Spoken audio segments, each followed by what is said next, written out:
Hi, I'm Adam Stichter. I'm a board and card game developer, and I'm going to talk about designing a card game from start to finish. Kind of how playtesting, iteration between the different versions of the game, and then finally production of the game. So first off, who am I? I'm a technical director for First Methodist, which is a church in town by day. I'm the lead puzzle designer for the Code and Key, which is an escape room in town by afternoon. And I'm a board and card game designer by night. So, so I kind of have like these three things that I'm juggling, two of which actually pay me. And my design experience. So I've designed Super Awesome Monster Cuddle Party, which is a throwing card game, which is what I'm going to talk to you about tonight. And then I've designed 2 full escape rooms. I've designed multiple escape adventure experiences, which usually are either paper-based or off-site kind of things. And I've been a hobby board game designer for more than 6 years at this point. So yeah, and my imprint is Jack of Peace Games. It's kind of the branding that I do with the games that I design now. I'll probably talk about that in a little bit more. So this game, Super Awesome Monster Cuddle Party, is a 20-minute throwing card game for 2 to 6 players with silly physical actions. Just asking, how many of you have played it or play tested it? You know, a few of you probably have.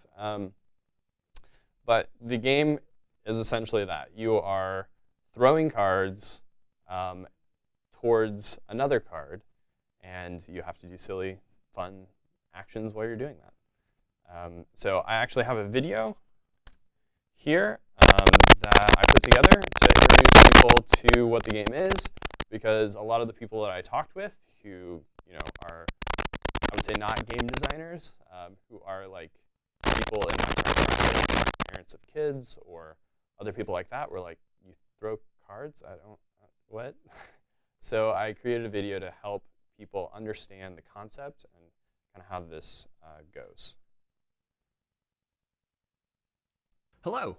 Either you're lost on the internet or you're here to learn how to play Super Awesome Monster Cuddle Party, a 2 to 6 player game about throwing cards to see which player can throw them the best while having to do ridiculous things.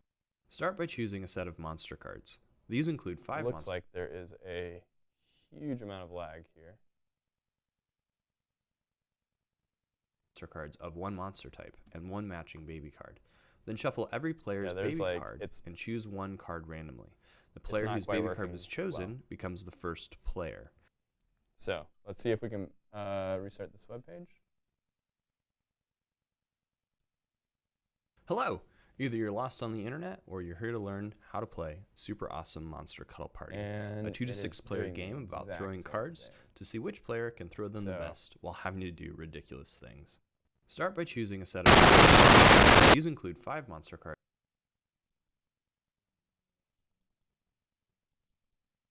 It could also be the generally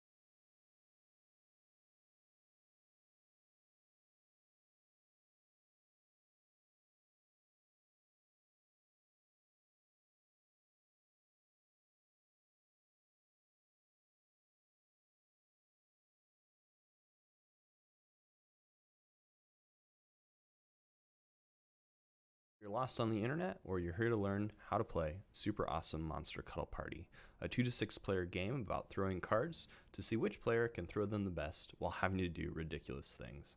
Start by choosing a set of monster cards. These include 5 monster cards of 1 monster type and 1 matching baby card. Then shuffle every player's baby card and choose one card randomly. The player whose baby card was chosen becomes the first player. The first player will then choose where everyone must stand when they throw their cards. Put the marker card down on the ground to mark this place. Then they'll throw their baby card towards wherever they want. After the baby card lands, look at that baby card and take note of the action on it. The first player will then start the game by throwing one of their monster cards towards the baby card while doing the action on the baby card. Players are trying to get their cards as close as possible to the baby card because the closest card with the monster side up wins the game. After a player throws their card, check that card to see if it landed monster side up or action side up. If it landed monster side up, the next player to throw their card will do the same action as the player before them. However, if it landed action side up, the next player to throw their card will only do that action. You will only do one action at a time. The next player in line will then throw their card, and so on until every player has thrown all of their cards. Then check to see which monster side up card is closest to the baby card. The player who threw that card wins. Super Awesome Monster Cuddle Party is a quick game, so find all the cards that you threw and play again. Happy partying! Hello! Either you're lost on the internet or you're here to learn how to play Super Awesome Monster Cuddle Party. Cool. So that was the video that I put together to explain very quickly how to play the game. It's a simple game, as you saw. And I roped in my sister and 2 cousins to be the examples of playing this game and filmed it all on my phone. So that's kind of why it was put together that way. But that's the premise of the game. That's an example of how it's played, and kind of the fun that you saw of people is just kind of ridiculous fun. So the start of this game, huge inspiration for me was Daniel Solis. And he did a 1-year game design bash where he tried to design a game every single month. And then he blogged about it. So he is the designer of Junk Orbit and some other games.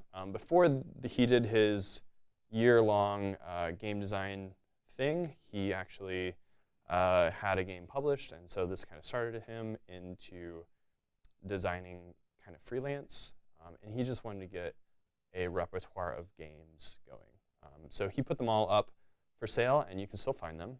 Smart Play Games on Drive-Thru Cards, and this impacted me quite a bit and inspired me to start my own design. So this was like 6 years ago. So I decided to limit most of my designs in the following way. I wanted to make sure that I only did like cards only, just kind of give myself a constricted space with which to design. And I wanted to print on demand, so the game wouldn't be made until somebody ordered it, to be my primary method. And this was because I have no money, guys. Like, it doesn't require a huge amount of money to be put up front to make it cost effective. Now, games print on demand are usually a little bit more expensive because they are print on demand. They don't exist until the printer prints them. But it means that I don't have to front that money. Essentially, it's coming from the people who are ordering the games. And I wanted to explore interesting things that could be done with cards. So what kind of mechanics, what kind of actions, what are the physicality, what's the physicalness of cards? How do they work? What interesting things can you do with them other than just like play them down in the center of the table or play them out in front of yourself or build decks with them or things like that. I wanted to explore a little bit more about the interesting things that I could do with cards. So the game specifically was inspired by Rob Daviau's game Viking Funeral, which is a game where you destroy a deck of cards by ripping cards in half. It's quite interesting. You should go on Board Game Geek and look it up. It was kind of a legacy style, like interesting game to do with a pack of cards. And I went I wanted to explore a new way to interact with cards by throwing them. Throwing cards seems really interesting to me, and I was kind of like, wait, why hasn't this been like a game mechanic before? So I decided to explore it a bit more. So I initially conceived of a legacy-style game similar to bocce or horseshoes, where the winner would rip off a corner of one of their cards, so that you would change your cards by playing the game with other players. And essentially, it's like bocce and horseshoes, where you would throw a card to get close to another card. So there's like a central card that everyone's goal is to get to. But I couldn't bring myself to actually rip the cards. So I was like, well, shoot. If I can't actually bring myself to rip cards, you'll see in one of my prototypes, I actually have a card that has a corner ripped off. I think it ripped my soul a little bit when I did that. But so I just took it out. So I didn't have to rip cards anymore, because I figured if I couldn't rip cards, then how could I expect a person who bought this game to actually rip the cards as well? I know in legacy-style games, that's actually a huge thing that players have to get over, is like destroying part of the game to never be used again. But I quickly made a copy with my friends. And so I actually have like the initial cards that we made up, and I'll actually pass these out. But you can see like they are blank cards that we wrote an action on one side, and we just drew a monster on the other side. And it was really fun for my friends and I to just kind of go through and like take these blank cards, and I was like, okay, draw a monster on one side, mark it with a symbol, and I'll tell you exactly what action to write on the other side. So we just quickly made it and play tested it. And because of that, I knew it was a game that I wanted to bring to completion, because it was fun off the bat. It was interesting. My friends really had fun, and I had fun playing it. And I was like, this is a simple enough game that I know that this is one that I can actually like take all the way to being production level ready, which was a big deal for me, because this I had been designing games for 3 to 4 years at this point, like hobby games, things like that. And for me to be confident enough in a design this quickly was a big deal for me. So, I mean, those of you who are watching on the live stream and stuff, this is what the initial prototype cards look like. So, design philosophy side note. Design and make a prototype as quickly as you can, especially if it's like for a card game or a physical board game. This is a recommendation I give for people who are just starting out, that sort of thing. And playing a game helps you find the fun in the game, and it helps you build on those elements for the future. So it really just, if I had like conceptually thought about the game for a really long time, it actually wouldn't have allowed me to think of, oh, okay, these are the fun parts, or these are the fun actions that people are doing, and I wouldn't have been able to hone in on that. These cards are not production level cards at all. Like, they are blank cards that I bought on Amazon, and I draw on them for most of my designs. And it's really helpful to be able to do this. And here you can see in this picture, there are like a deck of cards that I bought called the Badger deck. And I essentially wrote stuff on Post-it notes, stuck it to the Badger deck cards, and stuck those in a sleeve and play tested it that way. So it can be as quick and as like even if you have note cards or something like that, writing down things on note cards. Like, just play the game, even if it's not perfect, and it will help you really design and figure out what the game's about. So playtesting, which is a big part of this game. I playtested a lot with friends, and I cut actions and added actions because of the playtest. It solidified the basis of the game, which was throwing cards towards another card. And I made advanced rules for more complicated play. because the rules that I started out with were too complicated. So I decided to take out most of those rules, really pare it down to the basic gameplay and give that to people. And then if people wanted to do something a little bit more complicated, they could play it that way. But it's intended for a very basic play. I sent out games for playtesting. So I sent out games to my cousin, who gave them out to his friends who have young kids, and he just played it with friends.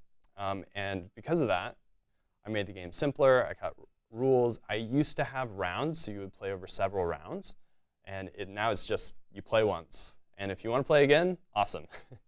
But you're not playing 5 rounds to see who has the most points and measuring cards to see who came in first and second. You just have to figure out who came in first. So it simplified the game tremendously to be able to have other people play it. And I decided to keep the initial artwork. So for those of you who passed around the cards, like you saw, this is me and my friends drawing stupid monsters, right? And I chose 6 of those monsters to actually be on the cards. I only chose 6 because it plays up to 6 players, and it's 1 monster per card set. And that actually helps keep it colorblind friendly, which was something I really wanted to do, was design the game so it was colorblind friendly. So in the final version, and this is another prototype, but it actually shows kind of that thing. You have different colors of cards, but you also have different borders. So the monsters are different monsters for each color of card, and the borders are different borders for each color of card as well, to help just really differentiate the cards from each other.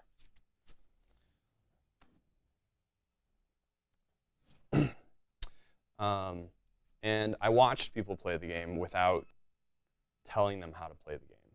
So, and without correcting their mistakes. So I saw how people actually interpreted the rules that I wrote up for the game. It's called blind playtesting. And it is tremendously helpful because you're not just playtesting how the mechanics work and how the game works. You're also playtesting how people understand the rules that you've written, or how you intend the rules to be interpreted. And this game actually has quite a bit of, it doesn't have as much text as a lot of other games does, but it's telling you to do really crazy actions. And oftentimes, people interpreted the text that I wrote very differently than what I had intended, which isn't usually an issue. I usually say, they can interpret it however they want. Whatever action they actually want to do, they can do when playing the game. But it helped me refine those actions and actually edit the rules. This is actually a playtest from here, right in this very room. So another side note, blind playtesting is essential.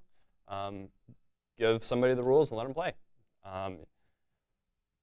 So exactly what I've just said. And then my follow-up questions that I ask when people play the game with me, and a lot of you have played some of my games, I ask, what did you like best about the game? Which allows them to give feedback on the fun part of the game, the thing that really captured their attention. And I ask, if you could change one thing about the game, what would that be? And that really highlights issues that you have with the game. And it doesn't necessarily invite players to provide fixes, because a lot of times players don't know the background of your game or what you had to do to come to this point. But it allows them to help identify issues. And usually when you're play testing, when you're watching people play the game, you can identify issues just by watching them. Okay, so the production side of things. So my design choices revolved around the basic mechanics of the game, the fact that I really wanted it to be cards only. So even the rules are just printed on cards. There's no actual paper inserts or anything.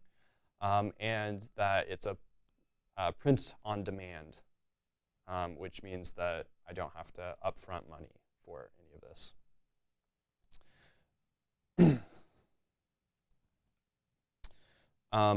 For the project, I use Illustrator and InDesign, which are both Adobe Suite. Excuse me. And but now currently I use Nandeck for prototyping. For this game, it was essential that I actually have the cards physically in the kind of the final form, because throwing them was such a big part of the game. And if the weight of those prototype cards that I had my friends draw on is a different weight and a different texture and a different style than the final cards. So in prototyping, I usually had to print out a new deck of cards. So I would order a deck from the manufacturer and have them printed out for me. NANDEC is a, I was going to say freeware. NANDEC's free to use. It's widely used in the indie game community. Has plugins for the Game Crafter, which is a print-on-demand service. So if you're wanting to do a lot of card-based things, there's also like a growing community for doing cool things with it and like programming it in different ways and things like that. And of course, I use spreadsheets to track and sort everything.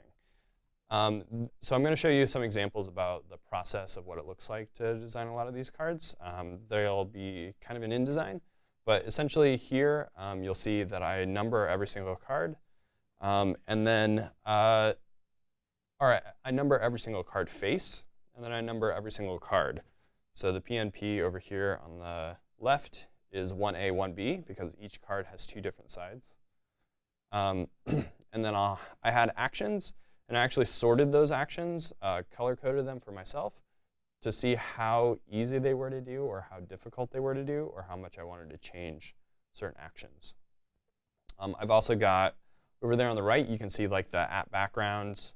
So that is a picture, or it's an Illustrator file, essentially, and it allows me to change the entire background picture so that I can put that border on, or if I had rules, so the rule cards were all entire pictures that I put up there.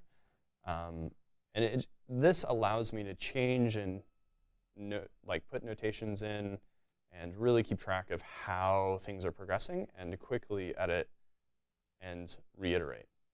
So it was really helpful. In InDesign, essentially what you do is you associate each one of those columns with a object. So it could be text, like the baby or the action there at the bottom, or it could be a picture, so like the border or anything else like that. And it allows you to quickly throw it together, and then the program essentially does all the work. When I started this out, I was like not very familiar with InDesign, so I attempted to do several of the cards by like hand, or not necessarily by hand, but like I started to do them in Illustrator, like every single card in Illustrator, and then I was like, there's got to be a better way than this. And actually, Daniel Solis has a lot of tutorials on how to use InDesign very well. He does a lot of videos for it, and especially MetaMerge, things like that, which is the kind of the program, not the program within the program, but the thing that I use a lot is the MetaMerge function. And then it allows you to look and to really look over all the cards and make sure that it's working well, that it's exported everything. You can do final design changes or tweaks if you need to for the final cards, things like that. But it just allows that quick iteration that I really needed for this production. So print on demand. So I printed off cards. It was I used drive-through cards for the print on demand service. They have a store that is just card games. So I felt like, for one, Daniel Solis uses the store. So I was like, okay, I'll just use this, it'll be great. But two, I felt like the Game Crafter, their card costs, last time I had looked, were a little bit more expensive to print cards. Drive-through cards also does decks, like these boxes.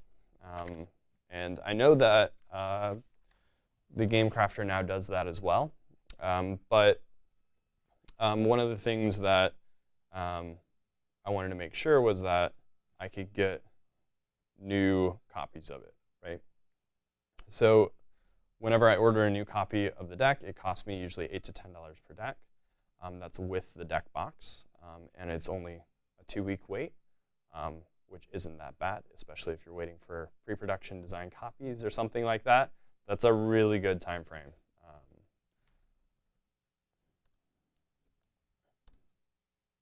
So no prototype is too valuable. I actually marked up. I will pass some of these. Let's see here. Yeah, I'll pass some of these out. You can see definitely I just wrote on the cards essentially. So this is my designing process of I brought them in, we play tested it. I was like, okay, this card needs this tweak, or I need to write down this action, or we need to test this thing. So no prototype is too valuable. Mark them up, tear them up, use them in the way that they're intended to be used, because you're really looking for that end design. You're not looking to save your prototypes. You're looking towards that end design. And over the duration of the project, I figure out that I work in bursts, so I get really sidetracked really easily. Every single game night that I come to, or every single big night that I come to, I usually have a new design to play test. And part of that is because I'm always thinking about the next thing. I'm always thinking about how I can change or tweak mechanics. Sometimes I'll dredge up an old game that I had been working on that I kind of got stuck on. I'll bring it up, I'll tweak something, and then we'll play it again. But I figure out that in terms of attention span and in terms of energy, I work well in bursts. So for the final push, I was really close to finishing the design and making the tweaks that I knew needed to be made. But I wanted to just make sure that I could do it. My son was born on 2/22 in 2019. And it kind of was like, okay, I'm away from work for 2 weeks. I can kind of think, rest, gain some energy. It's weird to say that because a young child cries all the time and doesn't go to sleep. But I was able to then make the final design changes and do the final publication on the 22nd. And half of my time was spent in playtesting and half was spent in design. Partially this was because I was learning all of the InDesign and Illustrator and all of these programs over the course of this design. And part of this was because for the final probably third of the project, I knew what design changes needed to be made. It was just the process of finding the time and finding the energy to do them. So the design aspect was really important there at the end. And the question is, as well, did I have work-life balance? I mean, this was kind of my job after my job, my hustle, side hustle or whatnot. And it is essentially the major thing that I spend most of my free time doing. I do play games for fun. I don't do it as much as I used to. And that's because I design games for fun now. So, end thoughts. Playtest more, especially playtest inside your market to figure out what your game is intended for or who would enjoy your game, and playtest with that market, because that's going to help you refine your game very well. And don't be afraid to narrow your market a little bit as well. And that's fine, to narrow it down and to make sure that you're hitting or you're producing a fun game for the people who will find it fun. If you broaden your market too much, not everyone's going to find it fun, and you're going to include things that then might not make it fun for the people who are your primary market. So marketing, this is something that I learned over the course kind of making the game, but especially the final third. Marketing is vital for the game to be released well. And building those relationships and being on social media or advertising it to the people who will actually buy your game is important. I hardly did any marketing over the course of this game. And definitely at the end of the game, when I actually released it, that kind of showed a bit. But I did build relationships with the Game Preserve, which is a local game store in town, and have it in the store there. And they sell it decently well.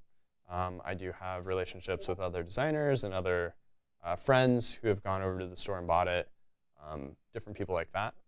And so it's done well where I've promoted it and really invited people to play the game. But I definitely could do a lot more marketing for the game.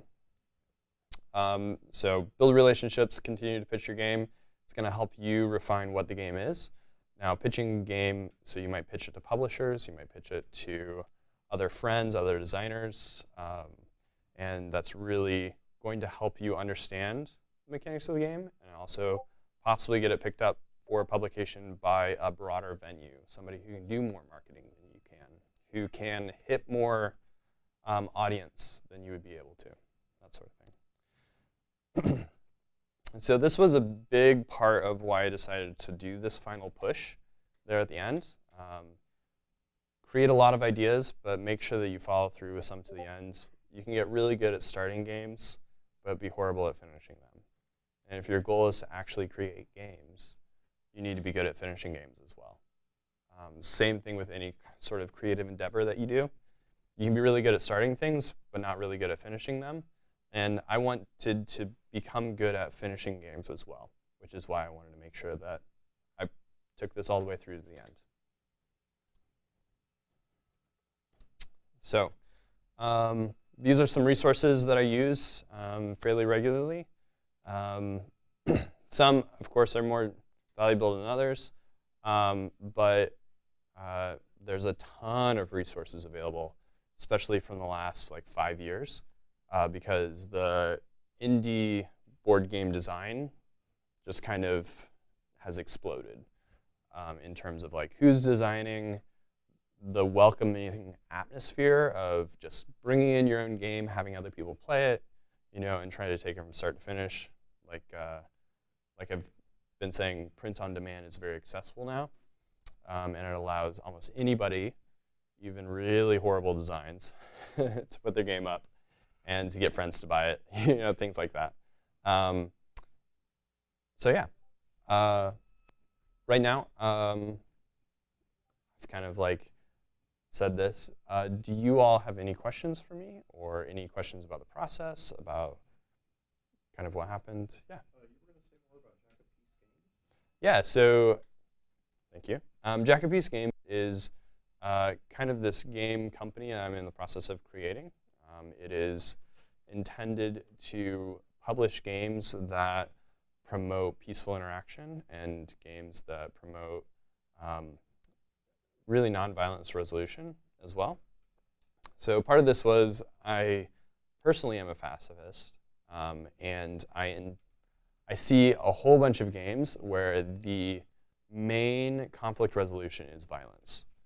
And personally, I don't think that is a very sustainable way to solve conflict. And it's something that I was just thinking, okay, why isn't there either a blog or some sort of imprint that really pushes more designs that are engaging, very fun, but rates them or kind of evaluates them on whether or not they promote peaceful interaction. And so I decided to start this first as kind of like a blog to kind of rate games, and then I realized, hey, I really just want to design games, and then to publish games that promote peace and to promote conflict resolution without, or games without violence, essentially. So yeah. Any other questions? Yeah, so you've talked a bit about just how important the idea of finishing games is. If you have any particular things you learn, tips and tricks for doing that, as opposed to just starting or working, and how you get that final push. Right. So, I mean, one of the things that I would say is understand your own schedule, understand how much time you have to actually put into a game, and then understand how you work. So you might have to do it in bursts, like I personally kind of have to do it, where I either lose interest or I get stuck at certain points. And it's not necessarily because I hit a roadblock in design or anything like that. Sometimes I just lose interest. So it could be tabling a game for a little bit and then bringing it back up. And it could be really setting these goals and following through with goals. That's something that I've struggled with pretty much my whole life, is just following through with the goals that I've set for myself, especially if it's not attached to a grade. If I find that there is some outside force kind of like impacting me and encouraging me to do something, then I'm much more likely to follow through with it. So finding friends, finding family, or people to really help keep you accountable to that is going to be really important. I found that really important. And really, yeah, really like making sure that you're passionate about what you're doing and the games that you're producing. If you're not passionate about it, or if you don't enjoy it, then it's probably not going to get made. So yeah, I guess those are some tips for that sort of thing. Thank you. Any other? Yeah. Can you talk a little bit more about playtesting, in particular what you do to make sure that the playtests give you useful information? Yeah, so a lot of times there's two or three points in playtesting that I do. Initial playtests are sometimes, hey, I've come up with this idea. I know it's not finished. Can you guys just help me flesh it out? Can you all help me like figure out what this is? So that's an initial like very raw prototype, very raw playtest. You'll sit down.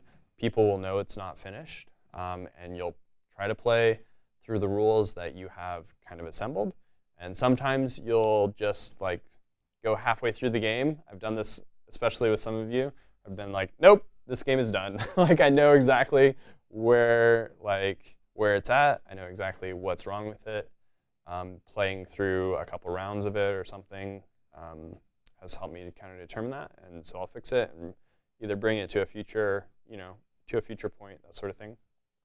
And then I have games where I have most of the game or all of the game. The rules are finished, where I've written out the rules, and it's an actual kind of play test that will be close to the final game, right? And usually I'll play along, and I'll kind of explain the different rules that may not make sense, that sort of thing, and kind of like do that. And in that process, in that experience, I'll be refining and mentally taking notes, or actually physically taking notes to what's going on and what I need to change and how these interactions are going. And then finally, like I'll do blind play testing, which is I will give them the rules. So the rules have been quite refined by this point, and I will watch them play the game. And that act of watching people play the game actually tells you a lot of how people are interpreting your game. So there's really those three stages of how I go through and how I play test and what kind of information it gives. A lot of the times, I mean, because I've been doing this for 6 years, it's come a little bit more naturally to watch people play test and to figure out where the errors are in the game just by watching people do it. But a lot of times I record either in shorthand, or I'll record scores, or like notes like this happened here, this happened here, like for myself, so that when I think back on the playtest and I evaluate it, I'll know why this happened at this point, and either how players were interpreting that or how players were playing it. And it's just really helpful to take those detailed notes for any playtest of the game. So, did that answer your question?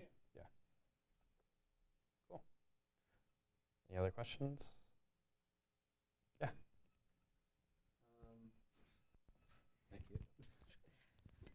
Is there anything from your designing of escape rooms that you've applied to card game design or vice versa? Like anything you've learned from making those?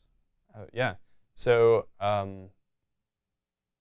currently there's no like published like board game design that I've done, but I've dabbled with the idea of creating a like board game escape room, which in itself is difficult. But I have brought the experience I have had with kind of even the physical medium. So when you're playing with cards, when you're playing with a board, when you're playing with miniatures, all of those things are physical.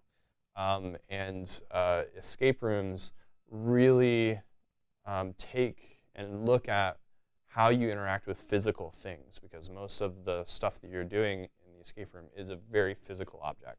So even if it's a book, or even if it's like a parchment paper or something like that, it's still a physical object, even though it has words written down on it, things of that nature. And how you interact with those different physical objects is really important. So the throwing the cards, it's not a typical thing you see in card games, because it reinterprets how you're using those cards. It's a very different way of using those cards, right? Same thing with the escape rooms. So if a lot of times with escape rooms, you may use something in a way that you weren't expecting to use it right off the bat. And that's really helpful between the two things, to try to really understand how things are working and why they're working that way, and even the physicality of objects. That's probably one of the main things that I've kind of taken between the two, but also just how people interpret how you write words. So I was an English major in college, and it really helped me craft sentences and really helped me write down exactly, or try to write down exactly what I say. And usually that copy editing is a really important part of board game, card game, or any game design that has text or narrative, because people are interpreting what you're saying. And if you're not saying it succinctly and saying it well, then they will probably misinterpret what you're saying, which will impact their experience with the game. So that's a couple things that I've kind of taken between the two mediums. So yeah. Cool. One question from the stream chat. Yeah. Which was, could you share any of the issues you had while trying to finish a game or an escape room? I guess any particular roadblocks you've encountered and kind of how do you deal with those? Yeah, so I know with this game, there have been times where formatting has really impacted how the meta merge, or like how the programs worked, and whether or not something was showing up, whether something wasn't showing up, referencing the wrong pictures for different things, things like that. And so paying attention to detail is a big deal in both escape rooms and in card games, that sort of thing. But for escape rooms, the escape rooms that I've done with people, and it's very helpful to have partners on a project, especially partners who are as driven and as ready to get this thing done and finished as you are. Usually it's also with the escape room, because it is a business and because my bosses are kind of fronting the money for it, they want to make sure that it's done well. So they arrange things so that they give me the time to finish rooms or to finish projects, things like that. So that's a really important part of doing that design work at the very end. I'm not sure that I necessarily answered the question. So could you repeat it one more time? Yeah, it was just, I think you did a good job. It's just if you could share any issues that you had. So. Okay. Yeah. Yeah. So and there's also, for escape room, the things break. When you play test with people, you kind of hope that they're a little bit hard on the things that you build, because, man, people are brutal in escape rooms. they will, put their fingers in the outlets, and they will, do things that you were like, why would you do that? You would never do that in real life. Like, you would never, you don't often, turn chairs upside down in real life, but they will do that in an escape room. You don't often break things in real life, like, oh, hey, I bet we need to break this vase. I bet there's something inside of it that's important. Or, things like that, things that you wouldn't necessarily think about, that you're kind of hoping that you'll catch them in the playtests, or at least if it's really important that you'll have a backup. So you try to identify those kind of things and make sure that that it happens during the playtests, if at all possible. So, yeah. Cool. Yeah. I did want to ask, is anybody here designing a card game or a physical board game, that sort of thing? No? So I wanted to ask about the projects that you were working on, especially if they're related to board or card game design. GD at IU actually just had a board game jam last night, though. Oh, cool. Yeah. Man, I'm sad I missed that. The games are all made within an hour. That is quite fast, but awesome, because that really illustrates the doing it quickly and getting it in and trying to, play it, make it, that sort of thing. So Yeah, this is actually kind of a question that I was talking with some people yesterday about at that. Since I was so short, I'm a big fan of game jams for making digital games because you can really get ideas out there fast. And so have you done similar things actually with, with card games or board games, of just trying to make a lot of things really quickly, or just make something really quickly and just get creative energy out like that? Is that something that you find valuable? a lot of times I do it mentally, so I try to think of either mechanics or different ways that I could modify somebody else's design. Usually I scroll board game Twitter and look at all of the things that people are coming up with ideas-wise, or different things that different mechanics different board games are using, just kind of a process of learning and playing games, that sort of thing. And so trying to draw inspiration and then trying to quickly mentally manipulate how I would change those games, or how I would augment them. So one of the favorite projects that I've done is there's the Hogwarts Battle deck building game. My wife and I built like an expansion for it, and have played that through and stuff like that. It was honestly my attempt to try to get her involved in a little bit of what I do in terms of game design. And she loves Harry Potter and she loves the game. So we built like a Jenny deck, because there wasn't a Ginny deck in the original Hogwarts Battle. And tried to play around with different mechanics or adding in different cards or things of that nature. But rapid prototypes, I mean, usually the prototypes that I come up with, either I'll have a spreadsheet, I'll have the idea, within a half an hour I'll start working on a spreadsheet or a rule set to sort of solidify it a little bit more, and then I'll just start drawing on cards. So it happens quite quickly. I don't do the quick iteration by myself as well, and I think game jams are great because you're often doing it within a group and with other people, and so you can bounce those ideas off of, and that really helps you kind of ping back and forth between different ideas and different iterations and things of that nature. It's a little bit more difficult to do that on your own, but I try to do that as kind of as much mentally as possible as I can. So. Thanks. And actually, a little follow-up, I guess. Someone is asking if you know of any, I'm assuming they mean any particular events that are game jams for analog or board games, card games, that type of stuff. So a lot of the kind of game jam events, I'm sure that you can look up, and there actually are game jams for board and card game. But usually you find these within game design challenges. So there's a lot of game design challenges. If you actually go on to I'm not sure that I have it on here. Nope, boardgamedesignlab.com. You can sign up for their email, and a part of their like weekly email, they'll actually have links to all the game design challenges or the game design contests that are going on right now. And usually there's like 3 or 4 that are happening at any one time that people will either provide monetary prizes for or something like that. It's really cool to kind of, that's kind of the game design, like the continual like game jams of board game design a lot of times.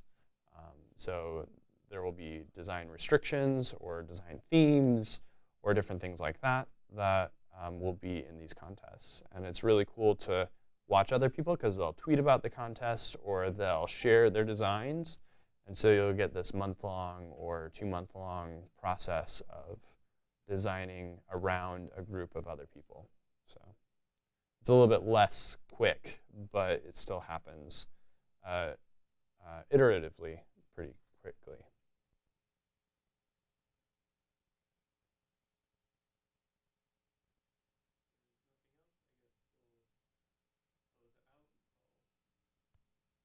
I'll use this camera. Even has some issues with that one, unfortunately. Yeah, thanks everyone. I'm assuming I'm in shot here. Thanks everyone for watching.